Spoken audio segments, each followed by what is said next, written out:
दोस्तों, आपने मेरी रूटीन का आगाज़ देखा।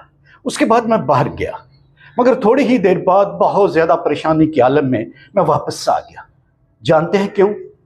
आप भी ये कहानी जानकर दहल जाएंगे। अस्सलाम वालेकुम दोस्तों, सुनाओ की हाल चाल है? ठीक हो, खुश हो, राजी हो? अल्लाह ताला दे हजूर उम्मीद है वाद सके कि तुसी बिल्कुल सलामत होवोगे, खुश होवोगे, राजी होवोगे। जी दोस्तों, जिस तरह के तुसी मैनूं वेख रहे हो, इस वेले मैं अपने बर्ड्स दे सैटअप विच हां। ओहो, वो जेडे मैं शौकिया परिंदे रखे ना, काक टेल लव बर्ड्स वगैरह, इस वक्त मैं उन्होंने सैटअप चो मौजूद हाँ।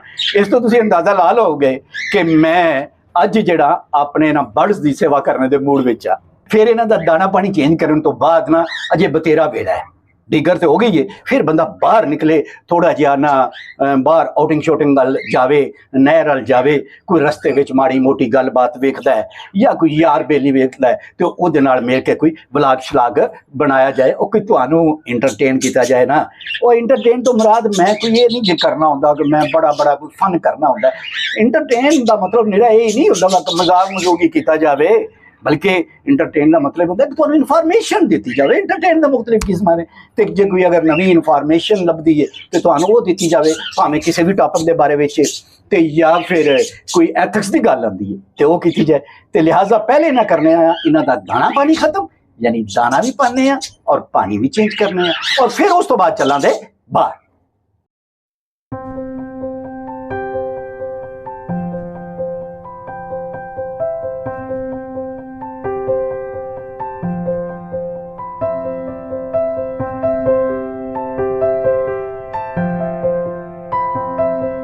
बर्ड्स के दाना पानी तो उत्ते तो मैं फारग हो गया, उन्होंने दाना भी पा दिता, पानी भी पा दिता, यानी वो जिम्मेदारी जी है ना वो तो मेरी पूरी हो गई है। तो पीजन्स का है, लेकिन ये भी वेखने आ, इन्हों का भी हम बाहर कढ़ने का टाइम होया, इन्होंने भी बाहर कढ़ने तो इन्हों कोई दाना शाना पाने। लो जी, हुण इंज करिए, पहलों कढ़िए अपने जेडे पीजन्स ने ना, इन्होंने इन्होंने शैड तो बाहर कढ़िए, तो ये बाहर निकलन तो कोई इन्हों दाना पाइए तो इन्हों का पानी बदलीए।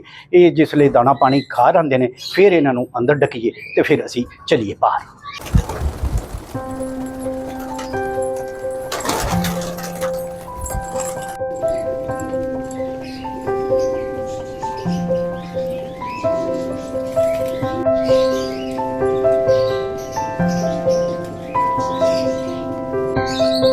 लो जी दोस्तों, कबूतरों का काम भी खत्म हो गया, पिजन का भी काम खत्म हो गया है। जेडे फनटेल पिजन ने ना, इन्हों का भी काम खत्म हो गया है। इन्होंने भी दाना भी पा दिता है, पानी भी पा दिता है, तो नाल ही इन्हों अंदर भी ढक दिता है। जिस तरह क्या तुसीं मेरे हुण अकब दे विच इन्हां दा शैड वेख रहे हो, इस शैड दे विच हुण इन्हों मैं ढक दिता है। और मैं ये हुण जिहड़ा उत्ते काम है ना मेरा, ये सारे दा सारा तकरीबन खत्म हो गया। हाँ, पौधों को पानी पाना है, वह फिर वेखने रात को पाना है या अज पानी ना पाया तो भी गुजारा हो जाएगा। हुण आओ दोस्तों, मारिए छाल, उतरीए थल्ले ते चलिए बाहर।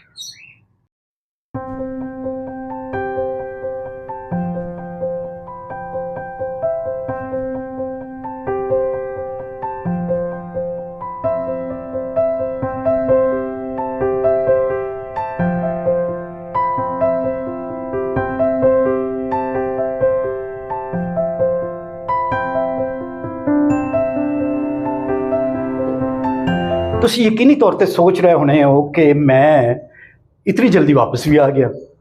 हाँ जी, मैं वाकई बाहर गया, तो लेकिन बाहर मैं एक ऐसा मंजर वेख्या है कि वो मंजर वेखन तो बाद मेरा दिल अगां वाक करने जाने वास्ते, नहर ते जाने वास्ते या किसी होर पासे निकलने वास्ते दिल ही नहीं किया। बल्कि अज एक दोस्त का फोन आया सी, उहदे हल जाना सी, उहदे हल भी जान ते मेरा दिल नहीं किया। मैं बड़ा दिल बर्दाश्ता हो के और बड़ा उदास जिहा हो के ना मैं वापस घर आ गया। तो मैं उत्थे यानी बस वो जी एक दो झलकी वेखी है ना, तो कैमरे ले है, उस तो बाद कैमरा वर्क करने भी मेरा दिल नहीं किया। तो मैं सीधा जो घर आया। घर आके मैं कोई 5 मिनट रिलैक्स होया, पानी शानी पीता, तो उस तो बाद मैं हुण तुहाडे सामने आ गया। असल होया इस तरह में कि मैं जिस वे जा रहा था, तो मैं रस्ते दे विच, साडे रस्ते विच ना लैणा दे नाल एक कब्रिस्तान है, उन्होंने गोरियां दा कब्रिस्तान कहने, अंग्रेज़ों के वेले दा कब्रिस्तान है। जिस वे रेलवे की सूरत दे विच ब्रिटिश इत्थे रहे ना, उस वेले दा वो कब्रिस्तान है, तो गोरियां दा कब्रिस्तान उन्होंने कहने। जिस मैं उहदे कोल पहुंचा तो मैं उत्थे एक मजमा वेख्या दोस्तों। हाँ जी, ਇੱਕ ਮਜਮਾ, ਮੈਂ ਵੀ ਉਹਦੇ ਨੇੜੇ ਗਿਆ ਤੇ ਜੇ ਮੈਂ ਮਜਮੇ ਵਿੱਚ ਕੀ ਵੇਖਣਾ ਕਿ ਇੱਕ ਮਦਾਰੀ ਹੈ, ਉਸਨੇ ਬਹੁਤ ਸਾਰੇ ਲੋਕ ਇਕੱਠੇ ਕਰ ਰੱਖੇ ਨੇ ਤੇ ਇੱਕ ਆਪਣਾ ਛੋਟਾ ਜਿਹਾ ਬੱਚਾ 5 6 ਜਾਂ 7 ਸਾਲ ਦਾ ਬੱਚਾ ਹੋਏਗਾ, ਉਹਨੂੰ ਥੱਲੇ ਪਾਏ ਹੈ, ਠੀਕ ਹੈ ਜੀ, ਲੰਮਿਆਂ ਪਾਏ ਹੈ, ਉਹਦੇ ਉੱਤੇ ਚਾਦਰ ਦੇ ਰਿਹਾ ਹੈ ਔਰ ਉਹ ਬੰਦਿਆਂ ਨਾਲ ਮੁਖਤਲਿਫ ਕਿਸਮ ਦੀਆਂ ਗੱਲਾਂ ਕਰ ਰਿਹਾ ਹੈ। ਇੱਕ ਆਪਣੇ ਸਾਹਮਣੇ ਉਸ ਬੰਦਾ ਬਿਠਾਏ ਹੈ, ਉਹ ਸ਼ਾਇਦ ਉਹਦਾ ਕੋਈ ਆਪਣਾ ਹੀ ਹੋਵੇ ਤੇ ਬਾਰ-ਬਾਰ ਇਹ ਕਹਿੰਦਾ ਹੈ ਦੂਜਿਆਂ ਨੂੰ ਜੀ ਤੁਸੀਂ ਆਪਣੇ ਪੈਰ ਨਾ ਹਟਾਣਾ ਵਰਨਾ ਬੱਚੇ ਨੂੰ ਕੀ ਹੋ ਜਾਏਗਾ, ਇਹ ਹੋ ਜਾਏਗਾ, ਉਹ ਹੋ ਜਾਏਗਾ। ਜਿਸ ਉਸ ਬੱਚੇ ਨੂੰ ਥੱਲੇ ਇਸ ਤਰ੍ਹਾਂ ਲੰਮਿਆ ਪਾਇਆ ਸੀ ਤੇ ਮਦਾਰੀ ਕਰ ਰਿਹਾ ਸੀ ਤੇ ਮੈਂ ਨਾਲ ਇੱਕ ਦੋ ਕੋ ਜੋੜਿਆ ਕੰਨ ਇੱਕ ਦੋ ਦੇ ਨਾਲ ਤੇ ਮੈਂ ਪੁੱਛਿਆ ਯਾਰ ਇਹ ਕੀ ਹੈ? ਤੇ ਉਹ ਕਹਿੰਦਾ ਜੀ ਇਹ ਹੁਣ ਜਿਹੜਾ ਬੰਦਿਆਂ ਨੇ ਇਕੱਠਿਆਂ ਕੀਤੇ ਹੈ ਤੇ ਇਹ ਕਹੇਗਾ ਜੀ ਮੈਂ ਬੱਚੇ ਦੇ ਗੱਲ ਤੇ ਛੁਰੀ ਫੇਰ ਰਿਹਾ ਜਾਂ ਮੈਂ ਇਹ ਕਰ ਰਿਹਾ, ਹੱਲੋ ਨਾ ਮੇਰੇ ਬੱਚੇ ਨਾਲ ਇੰਝ ਹੋ ਜਾਏਗਾ। ਫਿਰ ਬੰਦਿਆਂ ਕੋਲੋਂ ਭੀਖ ਮੰਗੇਗਾ, ਪੈਸੇ ਮੰਗੇਗਾ ਜੀ, ਭੀਖ ਹੀ ਮੰਗਣਾ ਨਾ, ਫਨ ਤੇ ਉਹ ਵਿਖਾ ਕੋ ਨਹੀਂ ਸੀ ਰਿਹਾ, ਕੋਈ ਫਨ ਵਿਖਾ ਰਿਹਾ ਸੀ ਜਾਂ ਇਸ ਤਰ੍ਹਾਂ ਦਾ ਕਰ ਰਿਹਾ ਸੀ। ਯਕੀਨ ਮਾਨੋ ਮੈਂ ਨਾ ਹਲਕਾ ਜਿਹਾ ਉਹਦੇ ਕੈਮਰੇ ਦੇ 2-3 ਕਲਿੱਪ ਲੈ ਕੋਈ 15-15 ਸੈਕਿੰਡ ਦੇ ਤੇ ਉਸ ਤੋਂ ਬਾਅਦ ਮੈਂ ਨਾ ਅੱਗੇ ਜਾਣੇ ਜੋਗਾ ਨਾ ਉੱਥੇ ਜਾਣੇ ਜੋਗਾ। ਇੱਕ ਵਾਰੀ ਮੈਂ ਫਿਰ ਦਿਲ ਕੀਤਾ ਕਿ ਇੱਥੇ ਹੀ ਮੈਂ ਇਹਦੇ ਉੱਤੇ ਵਲਾਗ ਜਿਹੜਾ ਉਹ ਪੂਰੇ ਦਾ ਪੂਰਾ ਬਣਾਵਾਂ, ਇਹਦੇ ਉੱਤੇ ਬੋਲਾਂ। ਫਿਰ ਪਤਾ ਨਹੀਂ ਕਿਹੜੀ ਚੀਜ਼ ਮੇਰੇ ਸਾਹਮਣੇ ਮੈਨੂੰ ਨਾ ਅੱਛਾ ਨਾ ਲੱਗਾ ਕਿ ਯਾਰ ਹੁਣ ਮੈਂ ਇਹਨੂੰ ਇੱਥੇ ਇਤਨਾ ਬੰਦਿਆਂ ਦੇ ਸਾਹਮਣੇ ਸ਼ਰਮਿੰਦਾ ਕਰਾਂ ਜਾਂ ਕੋਈ ਗੱਲ ਕਰਾਂ। ਤੇ ਮੈਂ ਘਰ ਆ ਗਿਆ, ਘਰ ਆ ਕੇ ਫਿਰ ਪਾਣੀ ਪੀ ਕੇ ਤੇ ਹੁਣ ਮੈਂ ਤੁਹਾਡੇ ਸਾਹਮਣੇ ਆ ਗਿਆ। ਦੋਸਤੋ ਯਾਰ ਬੱਚੇ ਤੇ ਫੁੱਲ ਹੁੰਦੇ ਨੇ, ਬੱਚੇ ਤੇ ਖੁਦਾ ਦਾ ਦਿੱਤੇ ਆਇਆ ਇੱਕ ਬਹੁਤ ਵੱਡਾ ਤੋਹਫਾ ਹੁੰਦੇ ਨੇ, ਅਨਮੋਲ ਤੋਹਫਾ ਹੁੰਦੇ ਨੇ। ਯਾਰ ਬੱਚਿਆਂ ਦੀ ਤੇ ਤਾਲੀਮੋ ਤਰਬੀਅਤ ਦੀ ਜ਼ਰੂਰਤ ਹੁੰਦੀ ਹੈ। ਬੱਚਿਆਂ ਦੇ ਬਾਰੇ ਸਾਡੇ ਦੀਨ ਵਿੱਚ ਕਿਹਾ ਗਿਆ ਹੈ ਕਿ ਵਾਲਦੈਨ ਦਾ ਔਲਾਦ ਵਾਸਤੇ ਸਭ ਤੋਂ ਬਿਹਤਰੀਨ ਤੋਹਫਾ ਹੈ ਕਿ ਉਹਨਾਂ ਦੀ ਤਾਲੀਮੋ ਤਰਬੀਅਤ ਕੀਤੀ ਜਾਏ, ਯਾਨੀ ਤਾਲੀਮ ਔਰ ਤਰਬੀਅਤ ਨੂੰ ਨਾਲ ਰੱਖਿਆ ਗਿਆ ਹੈ। ਛੋਟੇ ਜਿਹੇ ਮਾਸੂਮ ਬੱਚੇ ਨੂੰ, ਤੁਹਾਡਾ ਬੱਚਾ ਹੈ, ਤੁਹਾਡੇ ਜਿਗਰ ਦਾ ਟੁਕੜਾ ਹੈ, ਉਹਨੂੰ ਤੁਸੀਂ ਜ਼ਿਮੀ ਉੱਤੇ ਲੰਮਾ ਪਾਇਆ, ਉਹਦੇ ਉੱਤੇ ਤੁਸੀਂ ਕੱਪੜਾ ਦਿੱਤੇ ਹੈ, ਲੋਕਾਂ ਨੂੰ ਤੁਸੀਂ ਇੱਕ ਕਿਸਮ ਦਾ ਇਮੋਸ਼ਨਲ ਬਲੈਕਮੇਲ ਕਰਕੇ ਤੇ ਉਹਨਾਂ ਕੋਲੋਂ ਪੈਸੇ ਲੈਣਾ ਚਾਹੁੰਦੇ ਹੋ। ਉਸ ਬੰਦਾ ਜਿਹੜਾ ਹੈ ਉਹ ਕੋਈ 5.5-6 ਫੁੱਟਾ ਹੋਣਾ ਤੇ ਜਵਾਨ ਜਹਾਨ ਹੋਣਾ, ਉਹ ਕੋਈ ਹੋਰ ਵੀ ਤੇ ਮਿਹਨਤ ਮਜ਼ਦੂਰੀ ਕਰ ਸਕਦਾ ਨਾ। गवर्नमेंट ने अपने इतने प्रोजेक्ट्स चलाए ने, स्कूल्स जिन्हें उन्होंने च मुफ्त तालीम है, इस बच्चे को क्यों नहीं तालीम दी जा रही? उस बच्चे का की कसूर है जे ओदे घर जम पिया है? बच्चा तो फितरत ते जमदा है, बच्चे का तो कोई कसूर नहीं।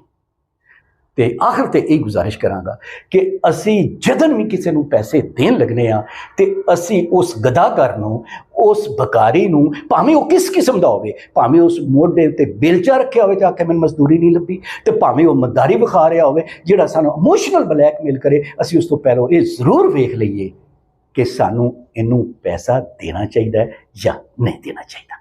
ਇਹਦੇ ਨਾਲ ਹੀ ਅੱਜ ਦੇ ਵਲਾਗ ਤੋਂ ਐਸੇ ਜਗ੍ਹਾ ਤੋਂ ਮੈਨੂੰ ਦਿਓ ਇਜਾਜ਼ਤ, ਤੇ ਫਿਰ ਇੱਕ ਨਵੇਂ ਵਲਾਗ ਦੇ ਨਾਲ ਤੁਹਾਨੂੰ ਮਿਲਾਂਗੇ, ਚਾਹੇ ਉਹ ਐਥਿਕਸ ਦੇ ਬਾਰੇ 'ਚ ਹੋਇਆ ਜਾਂ ਚਾਹੇ ਉਹ ਮੇਰੀ ਆਪਣੀ ਮਤਲਬ ਮਸਰੂਫੀਅਤ ਦੇ ਬਾਰੇ 'ਚ ਹੋਇਆ ਤੇ ਚਾਹੇ ਭਾਵੇਂ ਉਹ ਇਨਫੋਰਮੇਟਿਵ ਹੋਇਆ।